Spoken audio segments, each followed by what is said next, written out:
গতদিন আমরা কি পড়েছিলাম? গতদিন আমরা প্রশ্নপত্র নিয়ে আলোচনা হয়েছিল, পরবর্তী যে লেকচারগুলো ছিল সেই লেকচারগুলো সম্পর্কে প্রশ্ন নিয়ে আলোচনা হয়েছিল। আজকে কি হবে?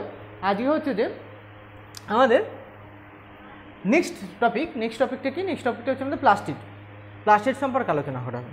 এই প্লাস্টিড সম্পর্কে আলোচনা করতে গিয়ে একটা জিনিস একটুখানি বলি, একটা গল্প যে হচ্ছে যে ধরা যাক আমি বাজার করতে গেছি, বাজার করতে গিয়ে আমি প্রথমে সর্বপ্রথম দোকানদারকে কোনো একটা জিনিস কিনতে গিয়ে দোকানদারকে এটা জিজ্ঞাসা করব যে কাকু বা দাদা এই জিনিসটার দাম কত, এই জিনিসটার দাম ক টাকা, বা এই জিনিসটা ক টাকা কেজি, বা এই জিনিসটা ক টাকা পিস, কী জিজ্ঞেস করবো? ক টাকা। ঠিক তেমনভাবে আমরা যখন দামের একটা ইউনিট হচ্ছে টাকা, ওকে, সেখানে পয়সা বলতে পারতাম না, আমরা ক আনা বলতে পারতাম, যখন আনা প্রচলন ছিল আনা বলতে পারতাম। ঠিক তেমনভাবে আমরা যখন প্লাস্টিড নিয়ে আলোচনা করব তখন আমাদের প্রথম যে মাথায় কথাটা, যে প্লাস্টিডের সাথেই কথাটা ক্লোজলি রিলেটেড, সেটা হচ্ছে ক্লোরোপ্লাস্টিড। কিন্তু যদি বলা হয় যে ক্লোরোপ্লাস্টিডের মধ্যে একটা ভাগ হচ্ছে ক্লোরোপ্লাস্টিড, বাট ক্লোরোপ্লাস্টিড মানেই কিন্তু সম্পূর্ণ প্লাস্টিড ইউনিটটা নয়, ঠিক আছে? তাহলে যেটা নিয়ে আলোচনা হবে সেটা হচ্ছে কি? প্লাস্টিড।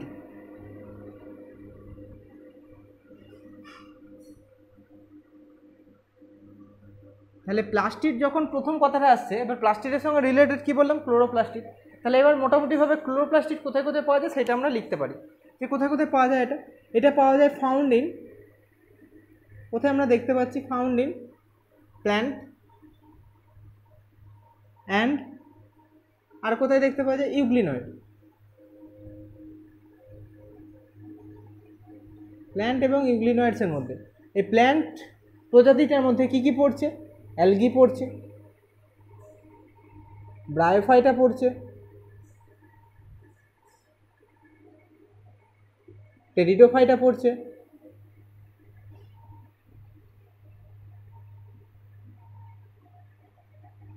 জিমনোস্পার্ম পড়ছে,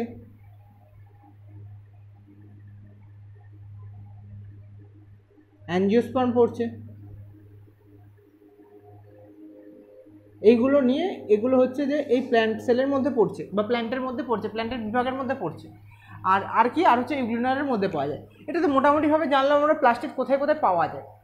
এবার প্লাস্টিডের আকার কেমন, প্লাস্টিড দেখতে কেমন, সেগুলো নিয়ে আলোচনা করতে হতো। হ্যাঁ, প্লাস্টিডের আকার কেমন? প্লাস্টিডের আকার মোটামুটিভাবে বলতে গেলে একটা কম্প্যারিজন করে যদি বলা হয় তাহলে বলবো যে প্লাস্টিডের আকার মাইটোকন্ড্রিয়া থেকে আকারে বড়। তাহলে কি লিখবো? প্লাস্টিড মাইটোকন্ড্রিয়া থেকে আকারে বড়, লার্জার দেন mitochondria, larger than mitochondria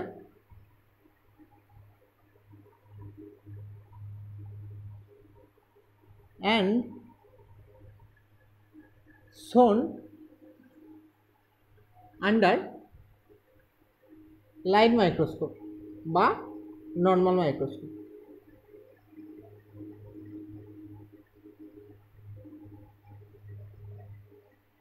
light microscope বা নর্মাল মাইক্রোস্কোপের তলায় তাকে দেখতে পাওয়া যায়। কেন দেখতে পাওয়া যায়? কারণ হচ্ছে যে প্রথম কথা মাইটোকন্ড্রিয়া থেকে বড় আকারে, আর কি, আর দ্বিতীয় কথা হচ্ছে যে এর মধ্যে পিগমেন্ট প্রেজেন্ট রয়েছে। কী রয়েছে? পিগমেন্ট প্রেজেন্ট রয়েছে।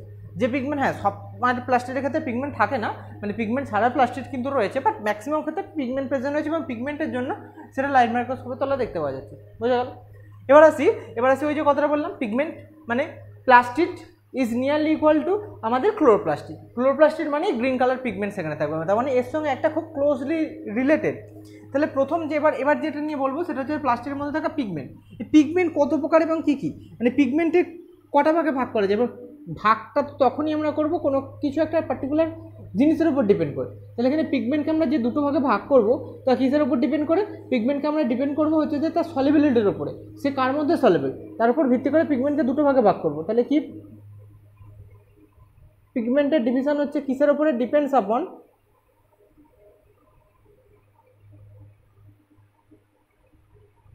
সলিবিলিটি।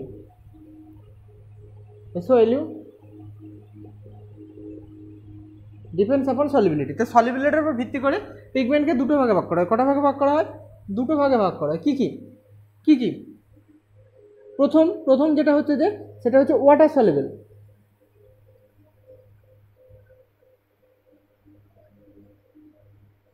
সলিবল, আর একটা কি? একটা হচ্ছে লিপিড সলিবল, লিপিড বা অর্গানিক সলভেন্টে সলিবল, অর্গানিক সলভেন্টে সলভেবল, অর্গানিক সলভেন্টে সলভেবল। এবার এই যে ওয়াটার সলেবল, এই ওয়াটার সলেবল পিগমেন্ট কি আমাদের প্লাস্টিডে প্রেজেন্ট থাকে? থাকে কি না, not present in plastid, not present in plastid. প্লাস্টিডের মধ্যে কিন্তু ওয়াটার সলেবল পিগমেন্ট কিন্তু প্রেজেন্ট থাকে না। আর এ হচ্ছে যে present in plastid.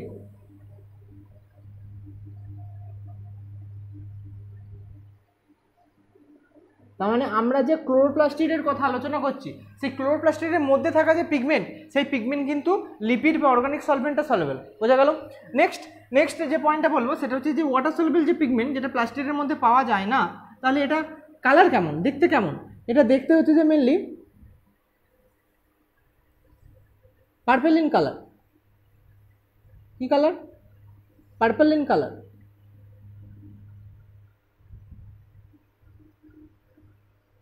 Okay, purple in colour. আর এটা দেখতে কেমন? এটা দেখতে যেমন হচ্ছে যে তোমার যদি এখানে ক্লোরোফিল থাকে বিভিন্ন রকম, CHLO RO PHYL, ক্লোরোফিল যদি থাকে তাহলে সেটা গ্রিন হবে, গ্রিন কালার হবে। যদি সেটা হচ্ছে যে তোমার ক্রোমোপ্লাস্ট থাকে, ক্রোমোপ্লাস্ট নয় জ্যান্থোপ্লাস্ট থাকে, জ্যান্থোফিল বলতে পারো, জ্যান্থোফিল যদি থাকে ইয়েলো কালার হবে, ব্রাউন কালার হবে। ওকে, যদি এখানে রোডোপ্লাস্ট থাকে তাহলে কি হবে? রেড কালার হবে। যদি এখানে হচ্ছে ক্যারোটিনোপ্লাস্ট থাকে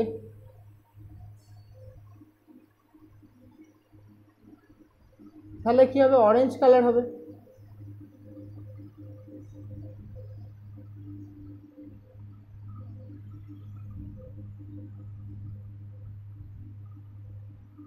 কি কালার হবে?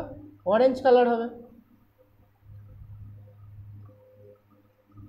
অরেঞ্জ কালার হবে। ওকে, এইটা হচ্ছে মানে এদের ভাগ। এবার যেটা বলছে যে এবার যেটা বলবো, এতক্ষণ ধরে কি বললাম আমরা? তাহলে আমরা এখানে বলে দিলাম যে প্লাস্টিড কোথায় কোথায় পাওয়া যায়। প্লাস্টিড মেনলি জেনারেলি পাওয়া যায় হচ্ছে প্ল্যান্ট সেলের মধ্যে পাওয়া যায়, ইউলিনারের মধ্যে পাওয়া যায়। প্ল্যান্ট সেলের কোথায় কোথায়? প্ল্যান্ট সেলের মধ্যে হচ্ছে অ্যালগিতে, ব্রায়োফাইটাতে, টেরিডোফাইটাতে, জিমনোস্পার্ম, অ্যাঞ্জিওস্পার্মে এখানে পাওয়া যাচ্ছে। এবার কি? এবার হচ্ছে লার্জার দেন মাইটোকন্ড্রিয়া, মাইটোকন্ড্রিয়ার থেকে বড় অ্যান্ড শোন under the light microscope. Light মাইক্রোস্কোপের তলা তাকে দেখতে পাওয়া যাচ্ছে। কেন? কারণ হচ্ছে মাইটোকন্ড্রিয়া থেকে সাইজে বড় এবং তার মধ্যে জেনারেল পিগমেন্ট প্রেজেন্ট থাকছে। ওকে, এবার এই যে পিগমেন্ট, এই পিগমেন্ট ডিপেন্ডস আপন সলিবিলিটিতে, সলিবিলিটির উপর ভিত্তি করে তাকে দুটো ভাগে ভাগ করা হয়। একটা হচ্ছে ওয়াটার সলিবল, একটা হচ্ছে লিপিড সলিবল। ওয়াটার সলিবল কি? Water soluble non present in plastid, মানে সেই প্লাস্টিডের মধ্যে প্রেজেন্ট থাকে না। আর এর ক্ষেত্রে কি? এটা প্রেজেন্ট ইন প্লাস্টিড, প্লাস্টিডের মধ্যে প্রেজেন্ট থাকছে। ওকে, এর জেনারেলি কালার কীরকম? জেনারেলি কালার হচ্ছে পার্পল ইন কালার হয়। আর এর জেনারেলি কালার হচ্ছে যে তোমার যদি ক্লোরোফিল থাকে তাহলে গ্রিন কালার হবে, যদি জ্যান্থোফিল থাকে তাহলে ইয়েলো বা ব্রাউন কালার হবে, যদি রোডোপ্লাস্ট থাকে তাহলে রেড কালার হবে, যদি ক্যারোটিনোপ্লাস্ট থাকে তাহলে সেটা অরেঞ্জ কালার হবে। এবার একটা জিনিস এখানে বলছি যে এই যে কালারের উপর ভিত্তি করে এদেরকে যে দুটো ভাগে ভাগ করা হলো, মানে বিভিন্ন ভাগে যে ভাগ করা হলো, অর্থাৎ এই যে পিগমেন্টগুলো, এই পিগমেন্টগুলো কোনটার কী কাজ? মানে কোনো ক্ষেত্রে পিগমেন্টের মধ্যে, প্লাস্টিডের মধ্যে এই যে ক্লোরোপ্লাস্ট, জ্যান্থোপ্লাস্ট বা রোডোপ্লাস্ট যেগুলো বললাম, কিছু ক্ষেত্রে প্লাস্টিডের মধ্যে কালার পিগমেন্ট প্রেজেন্ট রয়েছে, কিছু ক্ষেত্রে পিগমেন্ট প্রেজেন্ট নেই।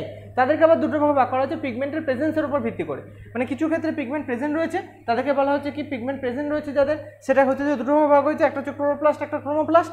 আর যার মধ্যে পিগমেন্ট প্রেজেন্ট নেই তাকে একটা ভাগে ভাগ করা হচ্ছে, তাকে একটা নাম দেওয়া হয়েছে, তার নাম হচ্ছে লিউকোপ্লাস্ট। এবার সেই পিগমেন্টের প্রেজেন্টের উপর ভিত্তি করে এবার প্লাস্টিডকে আমরা দুটো ভাগে ভাগ করব। একটা কি? একটা হচ্ছে যে আমাদের লিউকোপ্লাস্টিড, একটা হচ্ছে আমাদের মেনলি হচ্ছে যে ক্রোমোপ্লাস্টিড বা কালার পিগমেন্টওয়ালা প্লাস্টিড। সেটাকে পিগমেন্টের প্রেজেন্সের উপর ভিত্তি করে প্লাস্টিডকে আমি এবার দুটো পার্টে ভাগ করব। কি কি? একটা হচ্ছে যে লিউকোপ্লাস্টিড, যার মধ্যে কোনো রকম কোনো প্লাস্টিড বা কালার প্রেজেন্ট নেই, আর একটা যার মধ্যে কালার প্রেজেন্ট রয়েছে। তাহলে যার মধ্যে কালার প্রেজেন্ট রয়েছে তার তো একটা কিছু কাজ থাকবে। কি কাজ থাকবে? যদি সবুজ বর্ণের কালার থাকে সে কী করবে? সে হচ্ছে যে খাদ্য তৈরি করবে, অর্থাৎ ফটোসিনথেসিস করবে। আর অন্য কালার থাকলে কী করবে? অন্য কালার থাকলে সে ফুল ফলের বর্ণ নির্ধারণ করবে। এটা এদের কাজ। কিন্তু যার ক্ষেত্রে বা যে প্লাস্টিডের ক্ষেত্রে কালার পিগমেন্ট কিছুই নেই, সে কী কাজ করবে? সে মেনলি যে কাজ করে সে হচ্ছে স্টোরেজ পার্ট হিসেবে কাজ করছে। তাহলে প্লাস্টিডকে কত ভাগে ভাগ করা হচ্ছে? প্লাস্টিডকে এখানে আমরা প্লাস্টিডকে দুটো ভাগে ভাগ করছি। কটা ভাগে ভাগ করছি? দুটো ভাগে ভাগ করছি।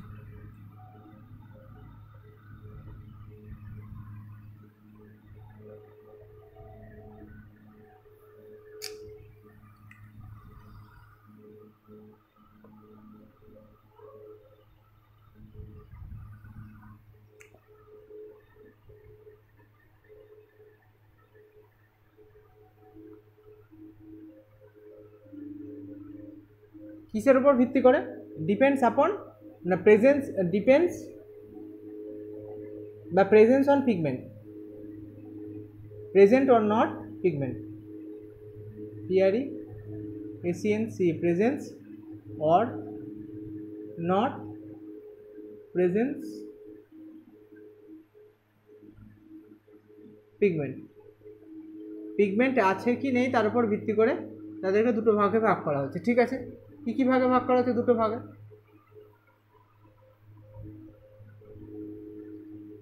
একটা হচ্ছে পিগমেন্ট প্রেজেন্ট, একটা হচ্ছে পিগমেন্ট অ্যাবসেন্ট। প্রথমটা লিখি পিগমেন্ট অ্যাবসেন্ট, পিগমেন্ট অ্যাবসেন্ট। একটা হচ্ছে পিগমেন্ট প্রেজেন্ট, পিগমেন্ট প্রেজেন্ট। ওকে, একটা হচ্ছে পিগমেন্ট অ্যাবসেন্ট, একটা হচ্ছে পিগমেন্ট প্রেজেন্ট। যার ক্ষেত্রে পিগমেন্ট অ্যাবসেন্ট অর্থাৎ পিগমেন্ট নেই, তার একটা নাম দেওয়া হয়েছে। কি নাম দেওয়া হয়েছে তার নাম হচ্ছে লিউকোপ্লাস্টিড, লিউকোপ্লাস্টিড। ওকে, এর মেনলি কাজ কি? এর কাজ হচ্ছে যে হেল্প ইন স্টোরেজে হেল্প করা। কিভাবে স্টোরেজে হেল্প করছে?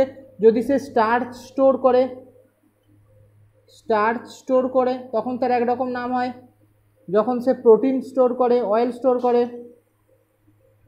তখন তার একরকম নাম হয়। যখন সে প্রোটিন স্টোর করে তখন তার একরকম নাম হয়। যখন সে অয়েল স্টোর করে তখন তার একরকম নাম, যখন প্রোটিন স্টোর করে তখন তার একরকম নাম, যখন স্টার্চ স্টোর করে তখন তার একরকম নাম। যখন স্টার্চ স্টোর করে তখন তার নাম কি? তখন তার নাম হয় অ্যামাইলোপ্লাস্ট। কোথেকে কথাটা এসছে? অ্যামাইলেজ উৎসেচক যেটা শ্বেতসারকে ভাঙে, ঠিক সেম এখানে নাম কি হয়ে যায়? নাম হয়ে যায় অ্যামাইলোপ্লাস্ট। কি নাম হয়? নাম হয় অ্যামাইলোপ্লাস্ট,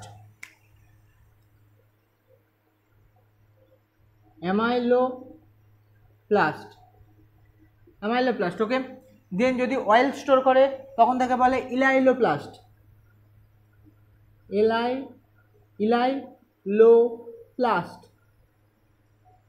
ইলাইলোপ্লাস্ট।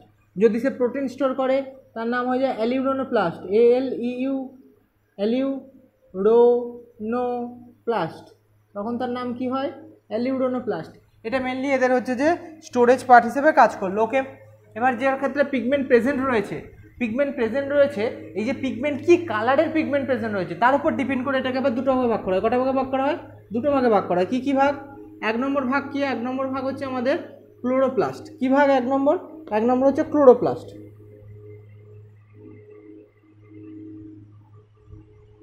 এক নম্বর হচ্ছে আমাদের ক্লোরোপ্লাস্ট।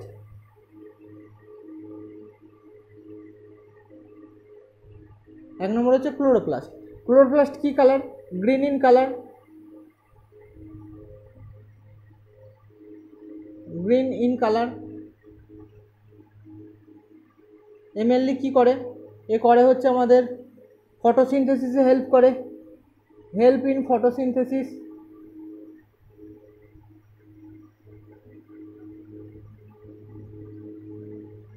ফটোসিনথেসিসে হেল্প করছে। ওকে, আর কি করছে? আবারটা কি করবে? খাবার তৈরি করছে তো। এবার হচ্ছে যে অপর পার্টটা কি? অপর পার্টটা হচ্ছে যে বাকি পিগমেন্টের উপর উপস্থিতিতে ভিত্তি করে তাদেরকে, যেমন হচ্ছে যদি সেখানে তোমার এখান থেকে যেটা, অর্থাৎ এর ক্ষেত্রে হচ্ছে যে আদার পিগমেন্ট প্রেজেন্ট, এখানে হচ্ছে যে গ্রিন পিগমেন্ট প্রেজেন্ট হলো ক্লোরোপ্লাস্ট। এটার নাম কি? এটার নাম হচ্ছে গ্রিন ছাড়া বাকি পিগমেন্ট প্রেজেন্ট থাকলে তখন তার নাম হয়ে যাচ্ছে ক্রোমোপ্লাস্ট। কি নাম হচ্ছে? Chromoplast, CHRO, chromoplast. এই ক্রোমোপ্লাস্টকে, যে ক্রোমোপ্লাস্ট কী কী মানে কতগুলো কী রয়েছে সেখানে হচ্ছে যে আমার ক্যারোটিনোপ্লাস্ট থাকতে পারে,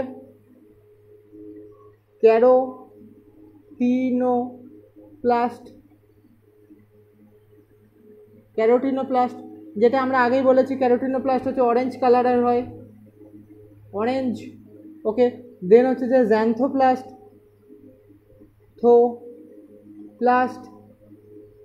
জ্যান্থোপ্লাস্ট কী কালারের হয়? ইয়েলো কালারের, ব্রাউন কালারের। আর কি বলেছি? আর বলেছি রোডোপ্লাস্ট, এটা কি কালারের হয়? মেনলি রেড কালারের। এ কাজ কি করে? হেল্প ইন পলিনেশন,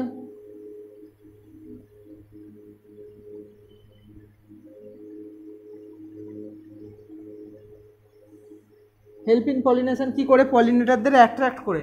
আর কি কাজ করে, আর হচ্ছে যে এ হচ্ছে যে মেনলি হচ্ছে যে কালার ফর্মেশন করে কার, flower and fruit, colour formation of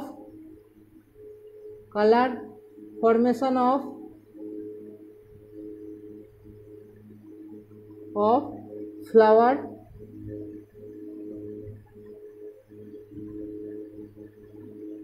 and fruit এবং ফ্লাওয়ারের কালার ফর্মেশনে হেল্প করছে। ওকে, বোঝা গেল।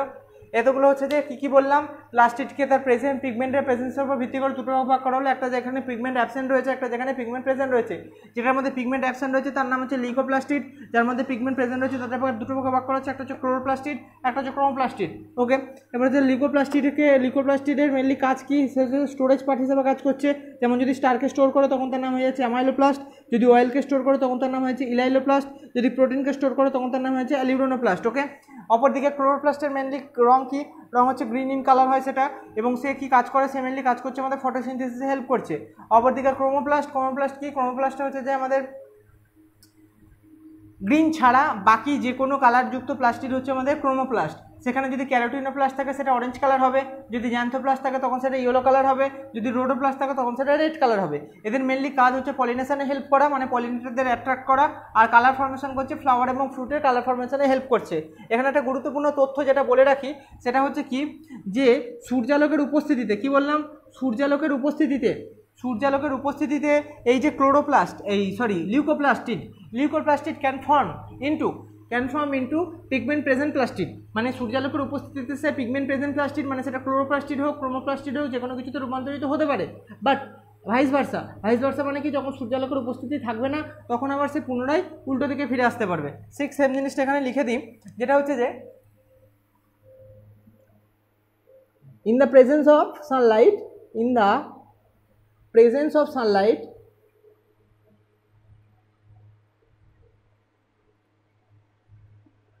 সূর্যালোকের উপস্থিতিতে leucoplastid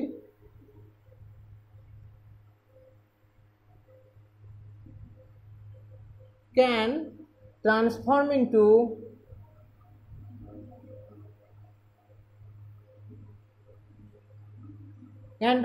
into pigment present plastid,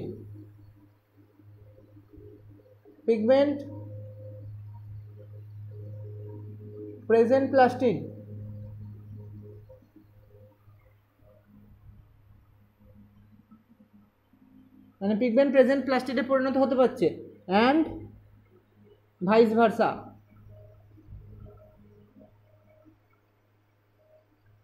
vice versa মানে বললাম যে ইন দ্য প্রেজেন্স অফ সানলাইটের উপস্থিতিতে লিউকোপ্লাস্টিড মানে যেটা বর্ণহীন প্লাস্টিড, সে কী করছে, ক্যান ট্রান্সফর্ম মানে পরিবর্তন হচ্ছে ইনটু পিগমেন্ট প্রেজেন্ট প্লাস্টিড মানে সেটা ক্লোরোপ্লাস্টিড হতে পারে ক্রোমোপ্লাস্টিড হতে পারে, তার মধ্যে ট্রান্সফর্ম হচ্ছে। অ্যান্ড ভাইস ভার্সা মানে যখন সূর্যালোক অনুপস্থিত থাকছে তখন এখান থেকে আবার এখানে ট্রান্সফার হতে পারে।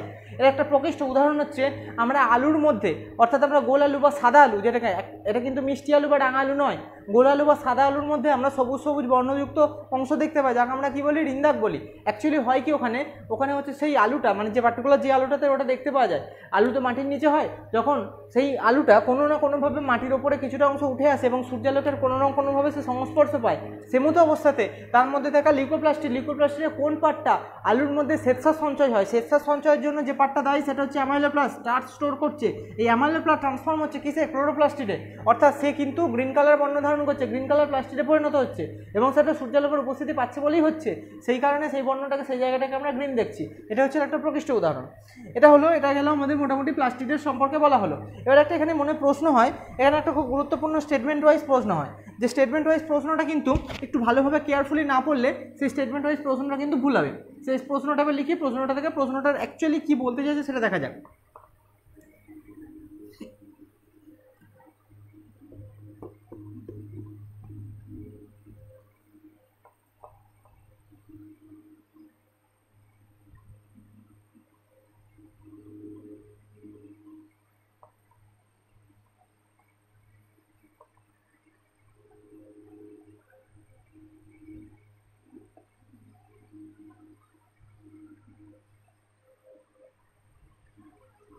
এখানে প্রশ্নটা হচ্ছে statement number 1,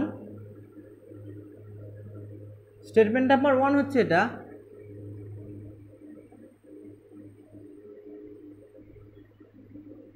chromoplast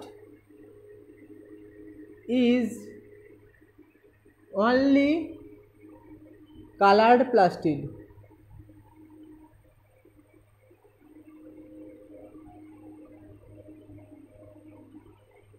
Okay, then second statement, statement number 2, chloroplastid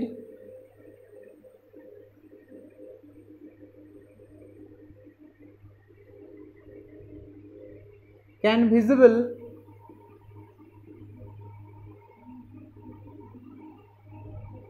under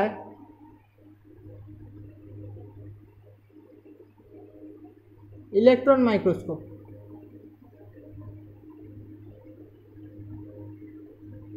ঠিক আছে, প্রথম প্রশ্নটা দেখো কি বলছে, প্রথম স্টেটমেন্টটা কি বলছে। প্রথম স্টেটমেন্ট বলছে chromoplast is only minded is only colour plastic, মানে বলতে চাইছে যে ক্রোমোপ্লাস্ট হচ্ছে একমাত্র এবং একমাত্র প্লাস্টিক যে কিনা কেবলমাত্র এবং কেবলমাত্র কালার প্লাস্টিক, মানে ক্রোমোপ্লাস্ট ছাড়া আর কেউ কালার প্লাস্টিক কি নেই? এটা কি ঠিক? মানে ক্লোরোপ্লাস্ট ছাড়া কি আর কোনো কালার প্লাস্টিক আছে? হ্যাঁ আছে তো, ক্লোরোপ্লাস্টিক গ্রিন বর্ণ ধারণ করছে। তাহলে এখানে বলছে কি ক্রোমোপ্লাস্ট হচ্ছে কেবলমাত্র এবং কেবলমাত্র কালার প্লাস্টিক। কথাটা কি সত্য না মিথ্যা? কথাটা হচ্ছে মিথ্যা। এই অনলি কথাটার জন্যই এই স্টেটমেন্টটা হচ্ছে ফলস। এই স্টেটমেন্টটা কী হবে? স্টেটমেন্টটা হচ্ছে ফলস। দেন নেক্সট বলছে chloroplastid can visible under electron microscope. কার মধ্যে দেখা যাচ্ছে? ইলেকট্রন মাইক্রোস্কোপের তলায় দেখা যাচ্ছে। ভালো করে একটা জিনিস মনে করো, আমরা যখন এর ভিজিবিলিটি নিয়ে বলেছিলাম বলেছিলাম যে প্লাস্টিড কিন্তু মাইটোকন্ড্রিয়ার থেকে আকারে বড় এবং can visible under normal microscope বা লাইট মাইক্রোস্কোপ আর নর্মাল মাইক্রোস্কোপের তলায় দেখা যাচ্ছে কেন? কারণ হচ্ছে মাইটোকন্ড্রিয়ার থেকে সাইজে বড় হয় এবং তার মধ্যে পিগমেন্টের প্রেজেন্স রয়েছে, এই কারণে।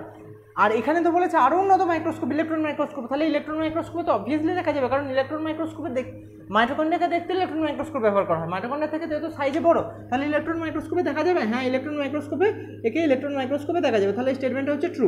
ওকে, এবার এইটা গেল মোটামুটিভাবে প্লাস্টিক। এবার প্লাস্টিকের মধ্যে যে পার্টটা, সেটা হচ্ছে যে আমাদের প্ল্যান্ট সেলের মধ্যে যেটা খুব গুরুত্বপূর্ণ, সেটা হচ্ছে ক্লোরোপ্লাস্টিক। এই ক্লোরোপ্লাস্টিক সম্পর্কে এবার বলবো। তাহলে ক্লোরোপ্লাস্টিক কী সেটা জানতে হবে, এবং ক্লোরোপ্লাস্টিকের আকার কেমন, সাইজ কেমন, দেখতে কেমন, ক্লোরোপ্লাস্টিকের মধ্যে কী কী রয়েছে, কী কী স্ট্রাকচার তার মধ্যে রয়েছে সেইগুলো দেখতে হবে, এবং সেখান থেকে প্রোডাকশান কী কী হচ্ছে সেগুলো নিয়ে কথা হবে।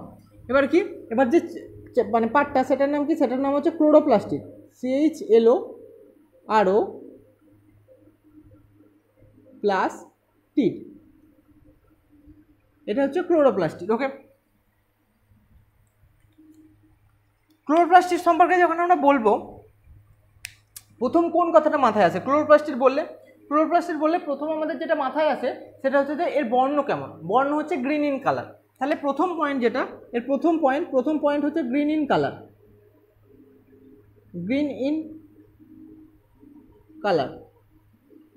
ওকে, এবার সেকেন্ড পয়েন্ট কি? সেকেন্ড পয়েন্ট হচ্ছে এটা দেখতে কেমন। ফাউন্ডের ব্যাপারটা তো বলে দিয়েছি প্লাস্টিকের মধ্যেই। প্লাস্টিকের একটা সাব পার্টিতে হচ্ছে ক্লোরোপ্লাস্ট। ওকে, এবার এটা দেখতে কেমন? দেখতে generally flat like coin like structure.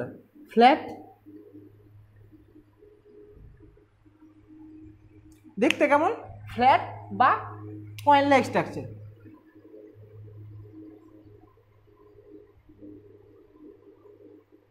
Flat or disc shaped structure. disc মানে চ্যাপ্টার, disc shaped structure.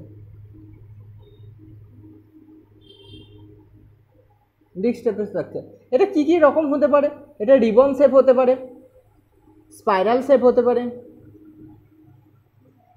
ওকে, রিবন শেপ, স্পাইরাল শেপ, এগুলো শেপ হতে পারে, পসিবিলিটি রয়েছে, এগুলো পসিবিলিটি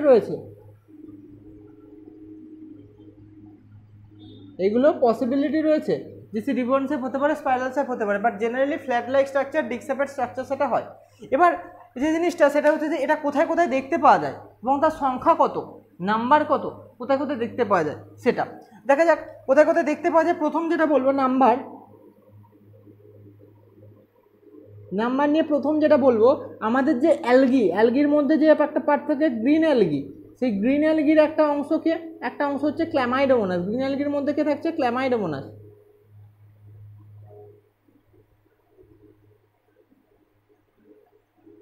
এই ক্ল্যামাইডোমোনাসের মধ্যে একটা মাত্র ক্লোরোপ্লাস্ট থাকে, 1 ক্লোরোপ্লাস্ট, মানে একটা সেলে একটাই ক্লোরোপ্লাস্ট থাকে। ওকে, বোঝা গেল? প্ল্যান্ট সেলের মধ্যে কতগুলো থাকে?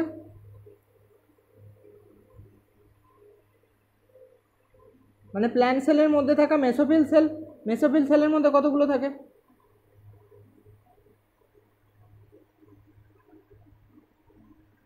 মেসোফিল সেলের মধ্যে কতগুলো থাকে? মেসোফিল সেলের মধ্যে থাকে হচ্ছে আমাদের 20 থেকে 40টা। মেসোফিল সেলের মধ্যে থাকে না, মেসোফিল সেলের মধ্যে থাকে আমাদের 40 থেকে 60টা মতো, 40 থেকে 60টা ক্লোরোপ্লাস্ট থাকে।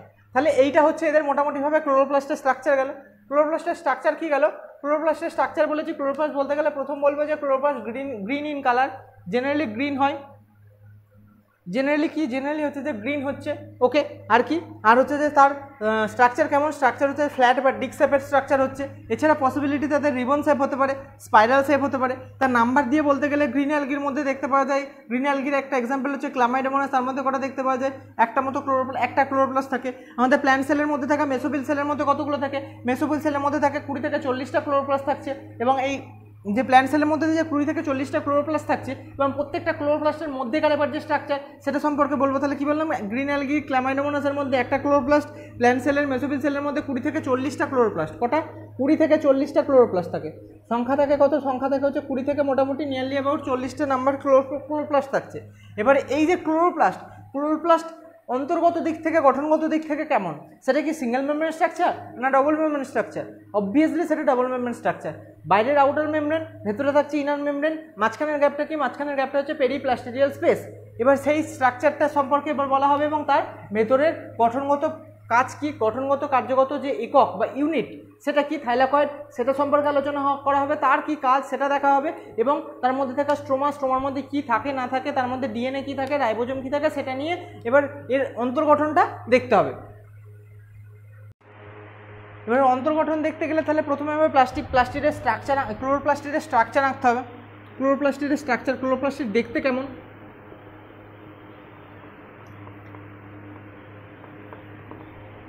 ক্লোরোপ্লাস্টিড কি বলেছে? সিঙ্গেল মেমব্রেন স্ট্রাকচার না ডবল মেমব্রেন স্ট্রাকচার? বলেছি ডবল মেমব্রেন স্ট্রাকচার। ওকে, তাহলে ডবল মেমব্রেন স্ট্রাকচার আঁকা হোক।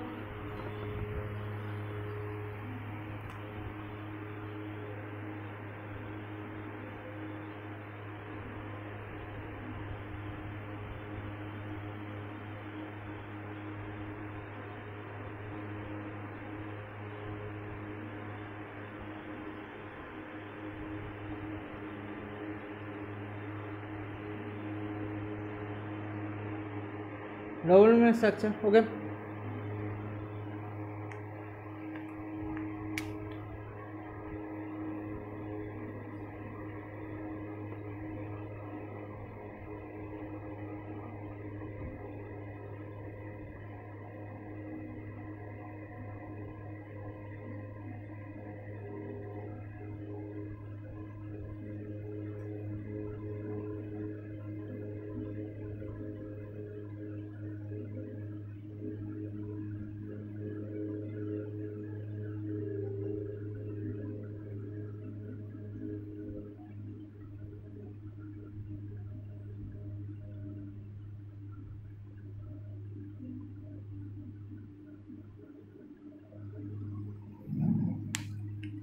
পরস্পর ইন্টারকানেক্টেড থাকছে কি দিয়ে?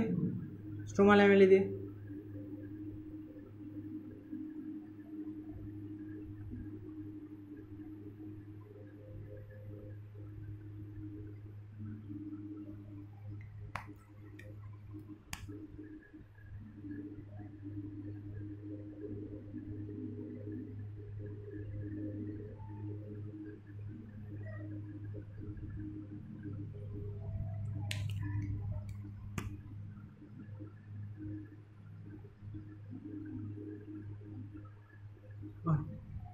দেখা যাক এবার এর নামকরণগুলো করা হোক। এটা কি? এটা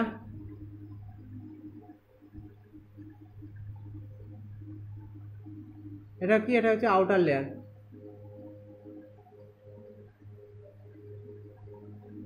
আউটার মেমব্রেন। ওকে, এটা কি?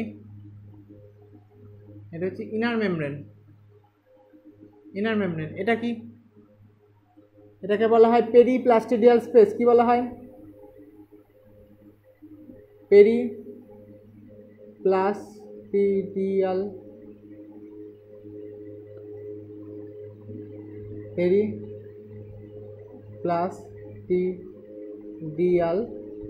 স্পেস।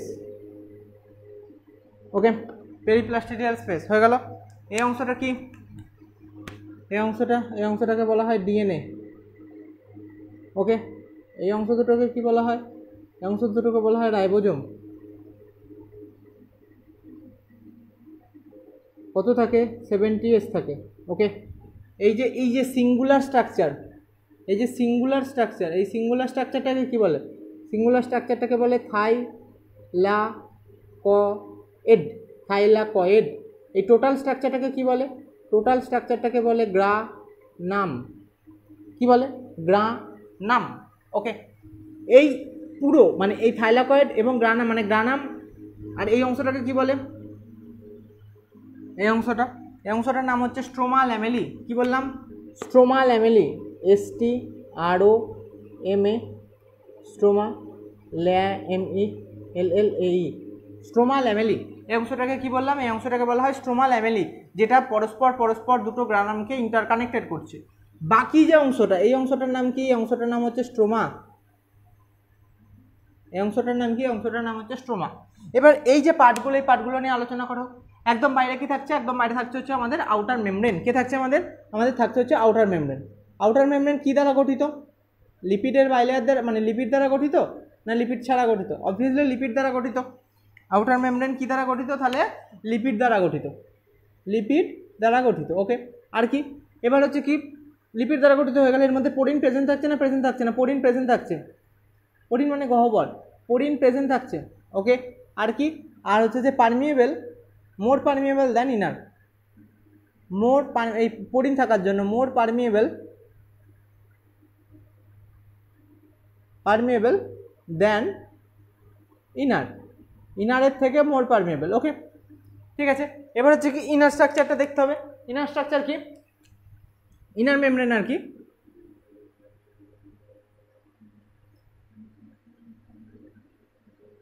ইনার মেমব্রেন কি দ্বারা গঠিত? ইনার মেমব্রেন অবভিয়াসলি লিপিড দ্বারাই গঠিত হবে। ইনার মেমব্রেনের মধ্যে পোরিন তেমন কিছু নেই, তাহলে ইনার মেমব্রেন লিপিড দ্বারা গঠিত। ওকে, আর লেস পারমিয়েবল দেন আউটার। লেস পারমিয়েবল শুধু লেখো, লেস পারমিয়েবল। বোঝা গেল? তারপরে কি থাকছে? এছাড়া আর এখানে থাকছে পেরিপ্লাস্টিডিয়াল স্পেস, এটার মধ্যেকার গহ্বর। আর একটা জিনিস যেটা থাকে সেটা হচ্ছে যে পেরিপ্লাস্টিডিয়াল স্পেস লিখতে হবে না, আরেকটা জিনিস যেটা হচ্ছে যে আমাদের স্ট্রোমা ল্যামেলি। কি থাকে? Stroma lamellae. স্ট্রোমা ল্যামেলি বলার আগে এবার আমরা আসি এক একটা অংশ, অর্থাৎ থাইলাকয়েড আসি। থাইলাকয়েড কি? এবার এক একটা মানে গ্রানামের একটা স্পেশাল ইউনিট। ওই যে বললাম যে একটা ইউনিট, মানে যেটা ইউনিট অফ ক্লোরোপ্লাস্ট একটা স্পেশাল ইউনিট, সেটা হচ্ছে thylakoid.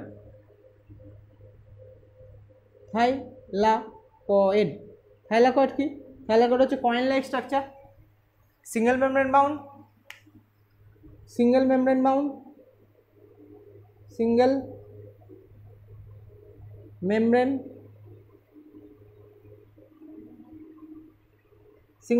Bound.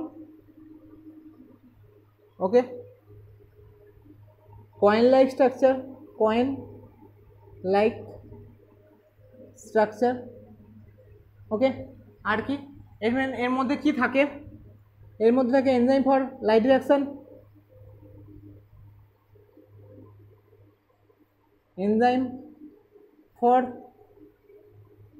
Reaction,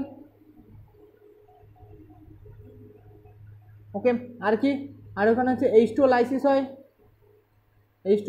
O2 production হচ্ছে, O2 প্রডিউস। ওকে, O2 প্রডিউস হচ্ছে, এটা হলো মেনলি হচ্ছে আমাদের কি থাইলাকয়েডের কাজ। এবং এরকম থাইলাকয়েড নিয়ে গঠন করে কতগুলো থাইলাকয়েড নিচ্ছি আমরা মোটামুটিভাবে? আমরা এখানে 2 থেকে 100টা থাইলাকয়েড নিয়ে আমরা কি গঠন করছি? গ্রানাম গঠন করছি।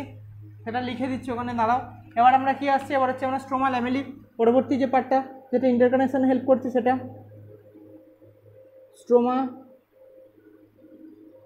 Lamellae, LLAE, stroma stroma lamella কি করছে? Interconnection between two granum, interconnect between two granum, interconnect between two granum, দুটো গ্রানামের মধ্যেকার ইন্টারকানেকশন করছে। ঠিক আছে, এবার আসি কি, এবার হচ্ছে আমরা স্ট্রোমা আসি। স্ট্রোমার মধ্যে কি হচ্ছে? স্ট্রোমার মধ্যে কি হচ্ছে? স্ট্রোমার মধ্যে দেখা যাক, স্ট্রোমার মধ্যে আমাদের প্রথম যেটা বলবো সেটা হচ্ছে যে ডাইরেক্ট রিঅ্যাকশনে এনজাইম রয়েছে, মানে enzyme for direct reaction, enzyme for dark reaction, dark reaction enzyme রয়েছে। আর কি এখানে স্টার্চ প্রডিউস হচ্ছে,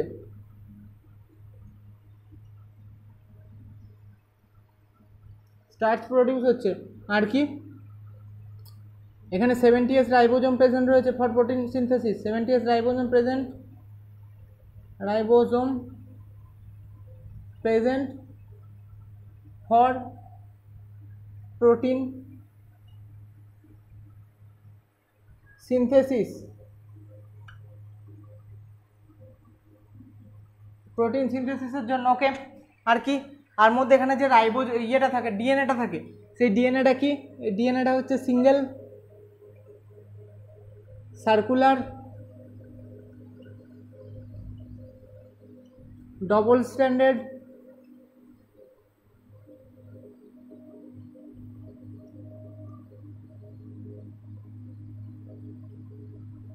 ডিএনএ প্রেজেন্ট। ওকে, বোঝা গেল? Single circular double standard DNA এর মধ্যে প্রেজেন্ট থাকছে, এটা স্ট্রোমার মধ্যে পার্ট হয়ে গেল। এবার একটা জিনিস যেটা বলার সেটা হচ্ছে কি, সেটা হচ্ছে যে এই যে কোনটা স্ট্রাকচার কতগুলো কি থাকে, মানে কোনটায় কতগুলো কি থাকে, কোন জিনিস কতগুলো কি থাকে নিয়ে মোটামুটিভাবে একটা ক্লোরোপ্লাস্ট বা আমাদের একটা উদ্ভিদ সেল গঠন হচ্ছে। ঠিক আছে, প্রথম যেটা বলবো সেটা কি, সেটা হচ্ছে আমাদের প্রথম বলেছি কত, প্রথম বলেছি যে 20 থেকে 40টা আমাদের কি থাকে, ক্লোরোপ্লাস্ট থাকে আমাদের প্ল্যান্ট সেলের মধ্যে থাকা একটা মেসোফিল সেলের মধ্যে 20 থেকে 40টা ক্লোরোপ্লাস্ট থাকে। ক্লোরোপ্লাস্ট মানে টোটাল ইউনিটটা এখানে থাকছে। ঠিক আছে, এরকম ক্লোরোপ্লাস্টের মধ্যে মানে এক একটা ক্লোরোপ্লাস্টের মধ্যে ফর ওয়ান ক্লোরোপ্লাস্ট ওয়ান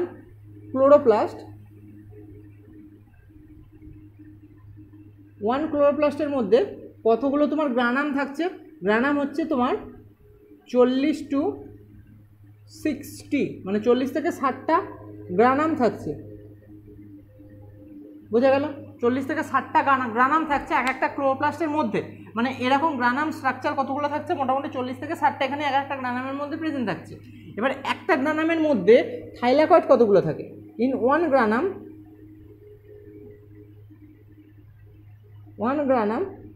কতগুলো থাকে? 2 থেকে 100টা থাইলাকয়েড, থাইলাকয়েড 2 থেকে 100টা থাইলাকয়েড থাকে। তাহলে অ্যাকচুয়ালি গঠন কীরকম হচ্ছে? অ্যাকচুয়ালি গঠন হচ্ছে 2 থেকে 100টা থাইলাকয়েড নিয়ে এক একটা গ্রানাম স্ট্রাকচার গঠন হচ্ছে, এবং এই রকম 40 থেকে 60টা গ্রানাম স্ট্রাকচার নিয়ে গঠন হচ্ছে এক একটা ক্লোরোপ্লাস্ট, এবং এই রকম 20 থেকে 40টা ক্লোরোপ্লাস্ট নিয়ে গঠন হচ্ছে এক একটা মেসোফিল সেল, এবং কতগুলো মেসোফিল সেল নিয়ে গঠিত হচ্ছে এক একটা প্লান্ট সেল। বোঝা গেল? বোঝাতে পারলাম? ওকে, এইটা গেল মোটামুটিভাবে ক্লোরোপ্লাস্টের নিয়ে আলোচনা। এবার একটা জাস্ট একটা ছোট্ট টপিক, সেটা হচ্ছে কি, সেটা হচ্ছে কোয়ান্টোজোম। What is কোয়ান্টোজোম? কোয়ান্টোজোমটা কি? কোয়ান্টোজোম হচ্ছে একটা ইউনিট, যেটা কি সেটা বলছে যদি পাতি বাংলা ভাষায় বলা হয়, সেটা হচ্ছে আমাদের এই যে থাইলাকয়েডের অন্তর্গাত্রে অর্থাৎ থাইলাকয়েডের অন্তঃপ্রাচীরে দানার মতো কিছু অংশ দেখতে পাওয়া যায়, যা মেনলি সূর্যালোক থেকে আসা যে ওদের যে সূর্যালোক থেকে আসা সূর্যরশ্মিকে শোষণ করার ক্ষমতা রাখে, তাকে বলছে কোয়ান্টোজোম। তাহলে কোয়ান্টোজোম কাকে বলে বললাম? কোয়ান্টোজোম বললাম যে থাইলাকয়েডের অন্তর্গাত্রে অবস্থিত দানার মতো অংশ যে সৌরশক্তিকে শোষণ করে, তাকে কি বলছে? তাকে বলছে কোয়ান্টোজোম। তাহলে এই তথ্যটা একটুখানি লিখে নিই। What is কোয়ান্টোজোম? কোয়ান্টোজোম কি?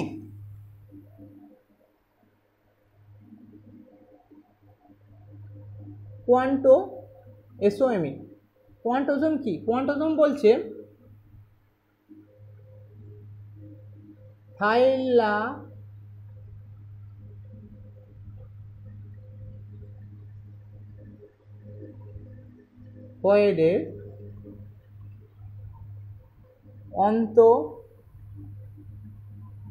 অন্তঃপ্রাচীরে অবস্থিত দানার মতো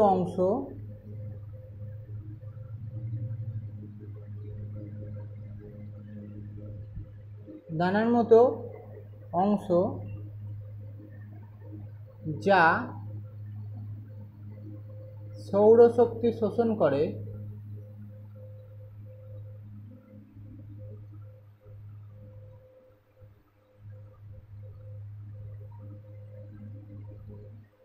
তাকে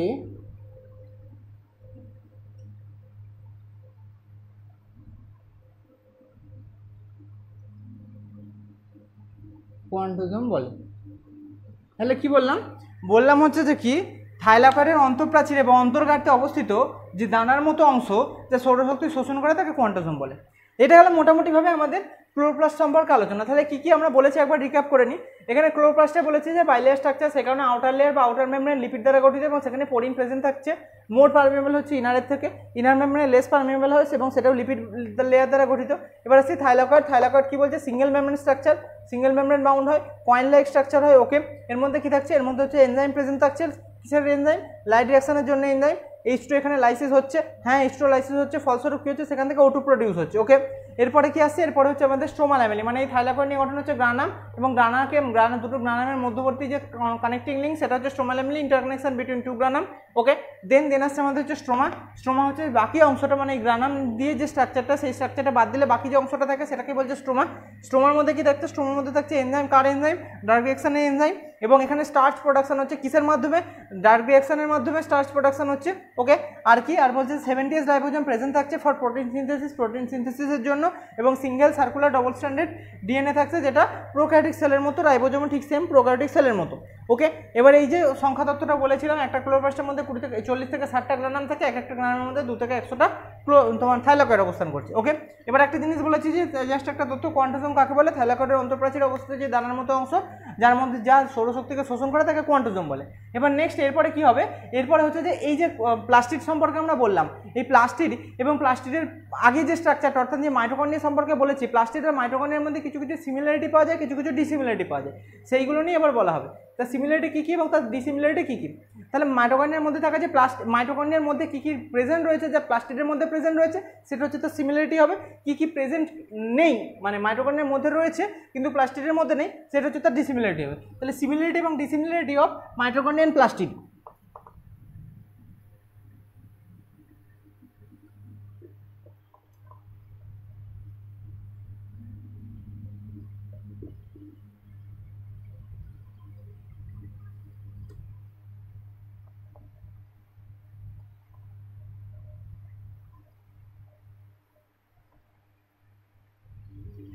প্রথম কি লিখবো, প্রথম লিখবো হচ্ছে আমরা যে similarity of mitochondria and plastid.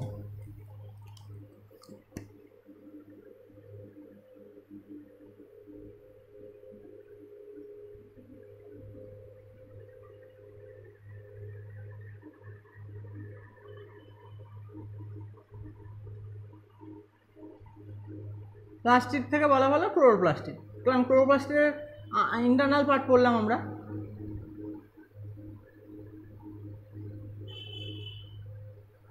ওকে, কি পড়ছি, সিমিলারিটি পড়ছি কার মধ্যে, মাইটোকন্ড্রিয়া এবং ক্লোরোপ্লাস্টের মধ্যে। কী সিমিলারিটি, প্রথম সিমিলারিটি হচ্ছে রাইবোজোম উভয়ের ক্ষেত্রে 70s প্রকৃতির। ওকে, আর ডিএনএ কি, ডিএনএ হচ্ছে সিঙ্গেল, উভয়ের ক্ষেত্রে single circular double standard DNA.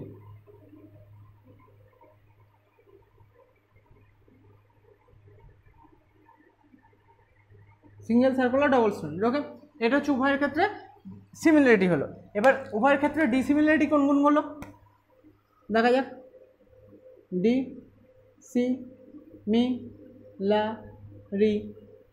Dissimilarity between mitochondria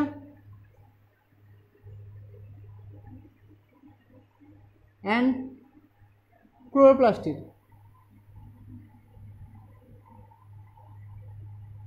ওকে, মাইটোকন্ড্রিয়া এবং ক্লোরোপ্লাস্টের মধ্যে ডিসিমিলারিটি বলছে। ঠিক আছে, তাহলে প্রথমে দুটো আগে করে নিই।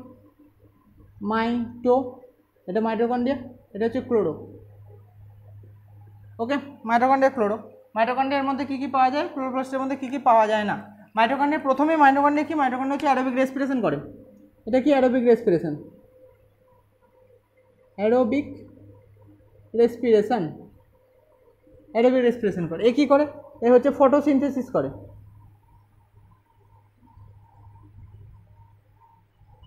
ফটোসিনথেসিস করে। ওকে, এখানে কি হয়, এখানে হচ্ছে যে O2 কনজিউম হয়,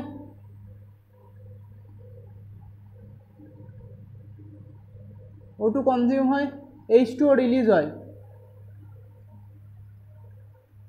ওকে, এখানে যে এই যে H2O কি, H2ওটা হচ্ছে মেটাবলিক ওয়াটার।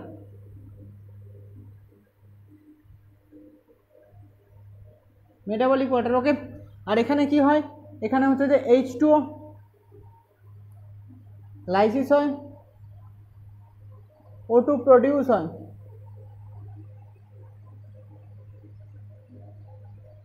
কিসের মাধ্যমে, লাইট রিঅ্যাকশনের মাধ্যমে। বোঝা গেল। আর কি হয়, আর হচ্ছে যে স্টার্চ প্রডিউস হয়।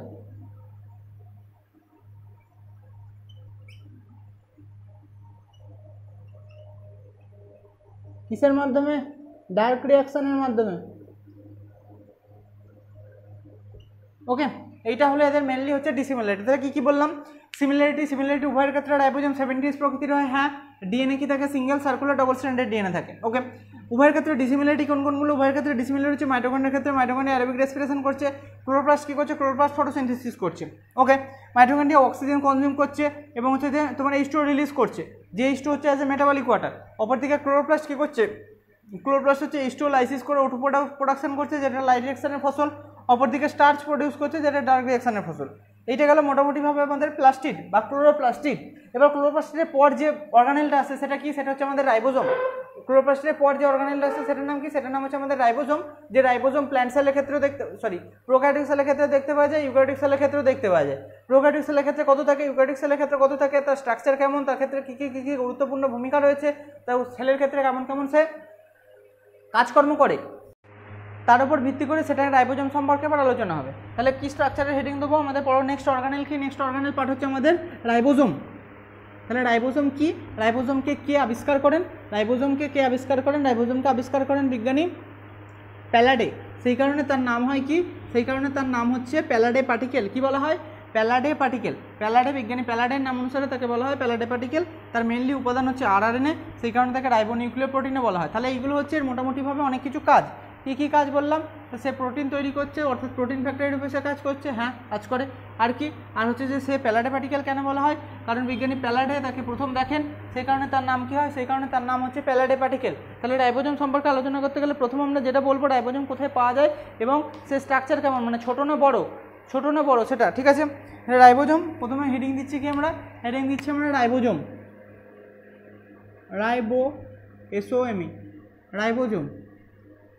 রাইবোজোম ফাউন্ড ইন কোথায় কোথায় পাওয়া যায়, prokaryotic eukaryotic both. Found in prokaryotic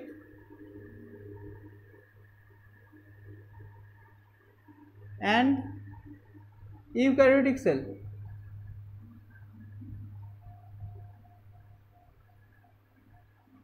okay, prokaryotic সেলের মধ্যে কত পাওয়া যায়, 70s রাইবোজোম পাওয়া যায়। ইউক্যারিওটিক সেলের মধ্যে কত পাওয়া যায়, 80s রাইবোজোম পাওয়া যায়। ওকে, বোঝা গেল। এছাড়া কোথায় পাওয়া যায়, এছাড়া পাওয়া যাচ্ছে আমাদের হচ্ছে ক্লোরোপ্লাস্টের মধ্যে, আর কোথায় পাওয়া যায়, মাইটোকন্ড্রিয়ার মধ্যে পাওয়া যায়, মাইটোকন্ড্রিয়ার মধ্যে পাওয়া যায়। এদের মধ্যে কত কত করে পাওয়া যায়, এদের মধ্যেও 70s রাইবোজোম করেই পাওয়া যায়। ওকে, বোঝা গেল। হ্যাঁ, এবার এর যে পয়েন্টগুলো বলা যাক, পয়েন্টগুলো বলতে গিয়ে প্রথম যে একটা পয়েন্ট বলবো সেটা হচ্ছে 1953 খ্রিস্টাব্দে বিজ্ঞানী প্যালাডে একে প্রথম অবজার্ভ করেন, সেই কারণে একে প্যালাডে পার্টিকেল বলা হয়। এর একটা তথ্য, সেই তথ্যটা লিখে নেওয়া যাক। ইন 1953 প্যালাডে ফার্স্ট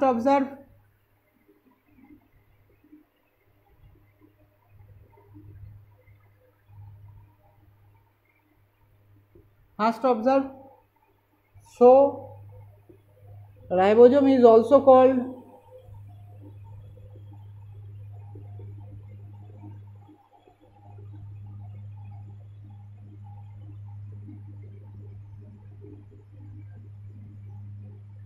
প্যালাডে পার্টিকেল,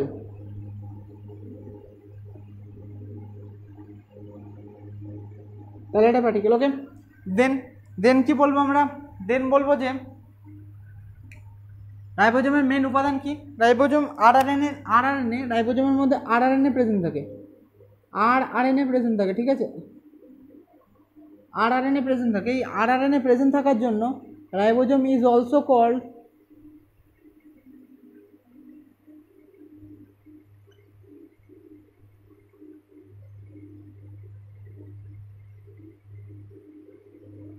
ঠিক আছে, রাইবোজোম ইজ আরআরএনএ প্রেজেন্ট থাকার জন্য রাইবোজোম ইজ অলসো কল্ড রাইবোনিউক্লিওপ্রোটিন, রাইবোনিউক্লিওপ্রোটিন, বোঝা গেল? ওকে, আর কি? রাইবোজোমকে প্রোটিন ফ্যাক্টরিও বলা হয়। কি বলা হয়? রাইবোজোমকে প্রোটিন ফ্যাক্টরি বলা হয়। কেন? কারণ হচ্ছে রাইবোজোম এমআরএনএর নির্দেশে প্রোটিন তৈরিতে সক্ষম, সেই কারণে। ঠিক আছে, এবার আসি আমরা আস্তে আস্তে রাইবোজোমের স্ট্রাকচারের দিকে। রাইবোজোম কি মেমব্রেন বাউন্ড স্ট্রাকচার না membraneless structure? Obviously ribosome membraneless structure. তাহলে কি হবে? মেমব্রেনলেস স্ট্রাকচার, মেমব্রেনলেস অর্গানেল। ওকে, দেন হচ্ছে এটাকে সাইজে কি বড় না সাইজে ছোট? সাইজে স্মল হয় বা millimetre in size, MM in size. তারপর হচ্ছে যে 2 sub unit present, 2 sub unit present. কি কি সাব ইউনিট? একটা হচ্ছে লার্জ, একটা হচ্ছে স্মল। কিভাবে কি দেখা যাক? এই যে 80S রাইবোজোম, এই যে 70S রাইবোজোম বা 80S রাইবোজোম, এগুলো কেমনভাবে কি ভাগ হচ্ছে দেখা যাক। এই যে 80S রাইবোজোম, এই 80S রাইবোজোমকে দুটো ভাগে ভাগ করা হয়। একটা হচ্ছে 60S, একটা হচ্ছে আমাদের 40S। 60S আর 40S, এই 60Sটা হচ্ছে আমাদের লার্জ আর এই 40Sটা হচ্ছে আমাদের স্মল।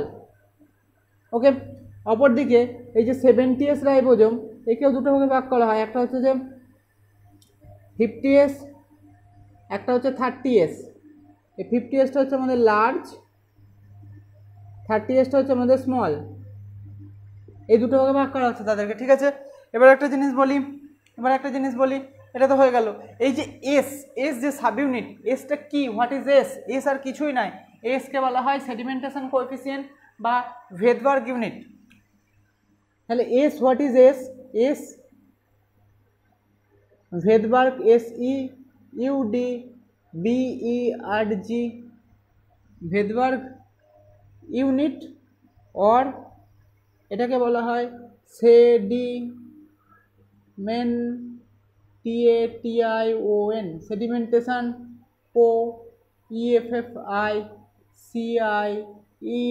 Sedimentation coefficient. অ্যাকচুয়ালি কাজ কি?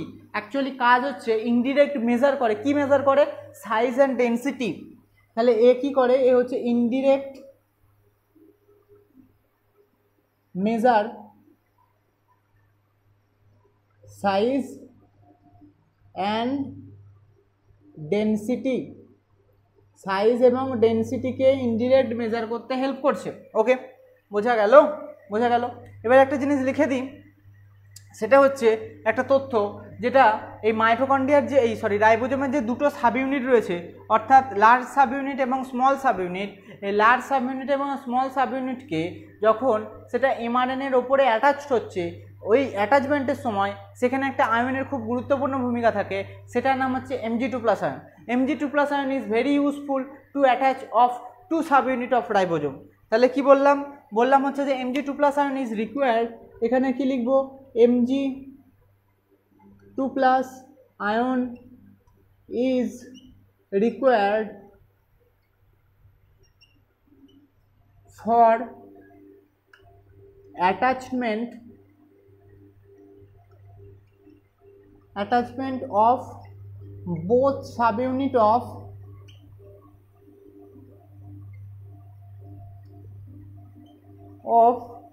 ribosome রাইবোজোমের বোথ সাব ইউনিটের অ্যাটাচমেন্টে কিন্তু Mg2+ আয়নের প্রয়োজন পড়ে। বোঝা গেল? ওকে, এবার একটা জিনিস, এই রাইবোজোমের উপস্থিতি বিভিন্ন জায়গায় বিভিন্ন রকম, তার উপর ভিত্তি করে তার বিভিন্ন রকম নামকরণ হয়েছে। যাই হোক, সেটা বলার আগে এখানে একবার এটা রিক্যাপ করে নিই। রাইবোজোম মেনলি দেখতে পাওয়া যায় আমাদের prokaryotic sell, eukaryotic sell both ক্ষেত্রে। প্রোক্যারিওটিক সেলের ক্ষেত্রে সেটা 70S হিসেবে থাকে, ইউক্যারিওটিক সেলের ক্ষেত্রে সেটা 80S হিসেবে থাকে। ওকে, এছাড়া দেখতে পাওয়া যায় আমাদের ক্লোরোপ্লাস্টের মধ্যে, মাইটোকন্ড্রিয়ার মধ্যে।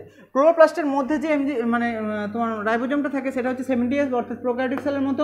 মাইটোকন্ড্রিয়ার মধ্যে যেটা থাকে সেটা 70S। ওকে, এবারে যেটা তথ্য সেটা হচ্ছে 1953 খ্রিস্টাব্দে বিজ্ঞানী প্যালাডে ফার্স্ট অবজার্ভ করেন, সেই কারণে রাইবোজোমকে প্যালাডে পার্টিকেলও বলা হয়। ওকে, রাইবোজোমের মধ্যে আরএনএ প্রেজেন্ট থাকে, সেই কারণে রাইবোজোমকে সোকল্ড রাইবোনিউক্লিওপ্রোটিনও বলা হয়। ওকে, রাইবোজোমকে প্রোটিন ফ্যাক্টরি বলা হয়। কেন বলা হয়? কারণ রাইবোজোমের মধ্যে থাকা, মানে রাইবোজোম অ্যাকচুয়ালি করে কি, রাইবোজোম হচ্ছে এমআরএনএ এর মধ্যে থাকা ইনস্ট্রাকশনকে ফলো করে সেলের মধ্যে প্রোটিন সিনথেসিস করে, সেই কারণে কি করে, সেই কারণে রাইবোজোমকে প্রোটিন ফ্যাক্টরিও বলা হচ্ছে। ওকে, এবার পরবর্তী যে তথ্যগুলোতে আসি সেটা হচ্ছে রাইবোজোম কি মেমব্রেনলেস অর্গানেল না membrane bound organelle? Obviously membraneless organelle, সেটা বলা হচ্ছে রাইবোজোম হচ্ছে মেমব্রেনলেস অর্গানেল। এবং এর সাইজটা কি বড় না ছোটো? সাইজ ছোটো, মিলিমিটার ইন সাইজ হয়। তার দুটো সাব ইউনিট থাকে, একটা লার্জ সাব ইউনিট, একটা স্মল সাব ইউনিট। 80S এর ক্ষেত্রে যেমন 60S হচ্ছে লার্জ সাব ইউনিট, 40S হচ্ছে স্মল সাব ইউনিট। 70S এর ক্ষেত্রে 50S হচ্ছে লার্জ সাব ইউনিট, 30S হচ্ছে স্মল সাব ইউনিট, ঠিক সেরকম। এবং এই যে এস 50S বা 60S বা 40S বা 30S যাই বলি না কেন, এই যে what is S is called Svedberg unit অথবা সেডিমেন্টেশন কোএফিসিয়েন্ট। এর অ্যাকচুয়ালি কাজ কি? অ্যাকচুয়াল কাজ হচ্ছে যে ইনডিরেক্ট মেজার করছে, কিসের মেজার করছে? সাইজ এবং ডেনসিটির মেজার করছে। বোঝা গেল? এবং এই যে স্মল সাব ইউনিট এবং লার্জ সাব ইউনিট, এটা যখন এমআরএনএর সঙ্গে যুক্ত হচ্ছে এবং তাদের যে অ্যাটাচমেন্ট, সেই অ্যাটাচমেন্টে কিন্তু একটা আয়ন গুরুত্বপূর্ণ ভূমিকা পালন করছে, সেটা হচ্ছে Mg2+ আয়ন। এই Mg2+ আয়ন রিকোয়ার করছে কিসের জন্য? Attachment of both subunit of ribosome on the এমআরএনএর উপর অ্যাটাচমেন্টে হেল্প করছে। ওকে, বোঝা গেল? এবার কি বললাম, এবার যেটা বললাম যে বিভিন্ন জায়গায় রাইবোজোমের উপস্থিতির উপর ভিত্তি করে রাইবোজোমের বিভিন্ন রকম নাম রয়েছে। কি কি সেই নামগুলো? সেইগুলো হচ্ছে যে যদি সেটা মাইটোকন্ড্রিয়ার মধ্যে উপস্থিত থাকে তখন তাকে কি বলা হয়? তখন তাকে বলা হয় মাইটোরাইবোজোম। যদি সেটা সাইটোপ্লাজমের মধ্যে উপস্থিত থাকে তখন তাকে কি বলা হয়? তখন তাকে বলা হয় সাইটোরাইবোজোম। এই যে দুটো নাম, ঠিক আছে? তাহলে কি কি বললাম? যদি মাইটোকন্ড্রিয়ার মধ্যে উপস্থিত থাকে তখন তাকে বলা হয় মাইটোরাইবোজোম, যদি সাইটোপ্লাজমের মধ্যে উপস্থিত থাকে তখন তাকে বলা হয় সাইটোরাইবোজোম। ওকে, তাহলে এই জিনিস দুটো লিখে নিই।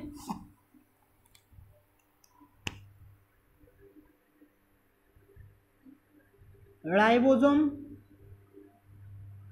in mitochondria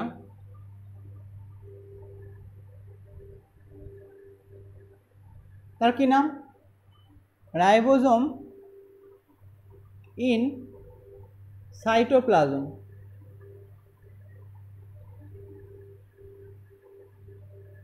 তার কি নাম? বোঝা গেল? তাহলে রাইবোজোম ইন মাইটোকন্ড্রিয়া তার নাম হচ্ছে মাইটোরাইবোজোম। মাইটোরাইবোজোম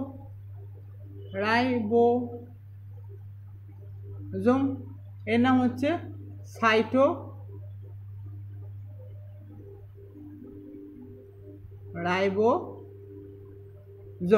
বোঝা গেল?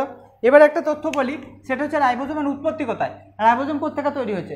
রাইবোজোম অ্যাকচুয়ালি আমাদের যে নিউক্লিয়াসের মধ্যে থাকা যে ঘন গাঢ় যে একটা অংশ থাকে নিউক্লিওলাস, সেই নিউক্লিওলাস থেকে তৈরি হচ্ছে। তাহলে কি বলছে, রাইবোজোম অরিজিন কোথায়? রাইবোজোম তৈরি হচ্ছে বা রাইবোজোম তোমার আর কি origin of ribosome is origin of ribosome equal to NEU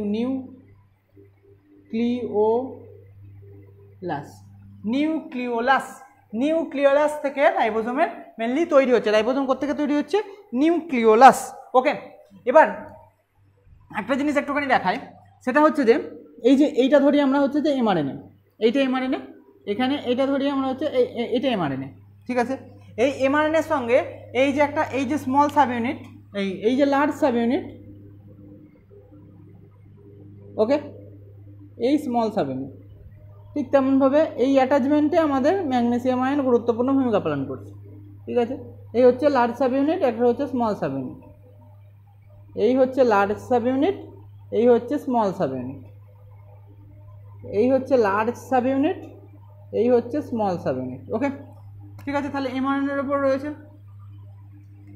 এই যে এটা কি একটা রাইবোজোম এমআরএনএর উপরে সিঙ্গেল রাইবোজোম প্রেজেন্ট রয়েছে, তখন তাকে কি বলছে? তখন তাকে বলছে আমরা হচ্ছে যে মোনোজোম। কি বলছি আমরা? মোনোজোম। যদি সিঙ্গেল রাইবোজোম একটা এমআরএনএর উপর প্রেজেন্ট থাকে, এটা কি, এটা হচ্ছে এমআরএনএ, এটাও এমআরএনএ, এটাও এমআরএনএ, ওকে। এটা কি, এটা হচ্ছে রাইবোজোম। ঠিক তেমনভাবে এটা কি, এটা হচ্ছে রাইবোজোম। আর এটা কি, এটাকে বলা হয় পলিজোম। তাহলে বোঝা গেল হোয়াট ইজ পলিজম, হোয়াট ইজ মনোজোম। মনোজোম হচ্ছে কি, তাহলে এখানে লিখে দিই মনোজোম কি, মনোজোম হচ্ছে যে single ribosome present on mRNA, single ribosome present on mRNA, then it is called monosome, okay. আর যদি বলা হয় পলিজোম কি, হোয়াট ইজ পলিজোম,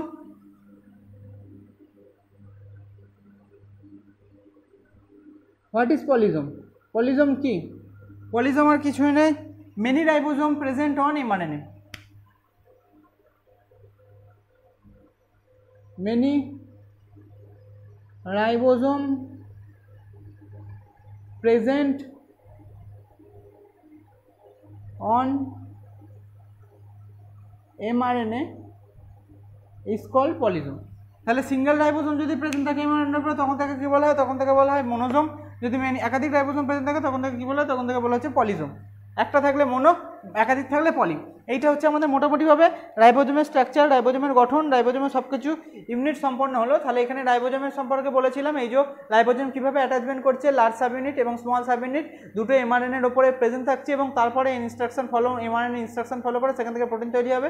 সেই কারণে রাইবোজোমকে কী বলা হয়, রাইবোজোম ইজ অলসো, রাইবোজোম এখানে একটা তথ্য লিখি, ribosome is also called protein factory. Ribosome is also called protein factory।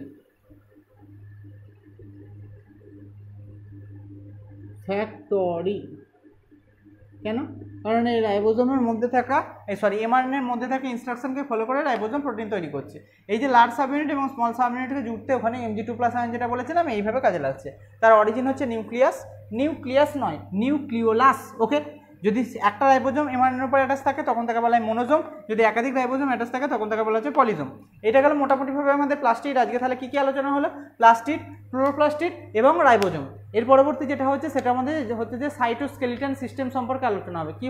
কি বলা হবে, সেটা হচ্ছে যে আমাদের সাইটোস্কেলিটন সিস্টেম বা সাইটোস্কেলিটন এলিমেন্ট। সাইটোস্কেলিটন এলিমেন্ট বলতে আমাদের যে ওখানে যে সিলিয়া রয়েছে, এইগুলো সিলিয়া, ফ্লাজেলা, এই সমস্তগুলো নিয়ে আলোচনা হবে। সিলিয়া, ফ্লাজেলা, মাইক্রোটিবিউল, এইগুলো নিয়ে পরবর্তী ক্ষেত্রে সাইটোস্কেলিটন এলিমেন্ট নিয়ে নেক্সট লেকচারে আলোচনা হবে।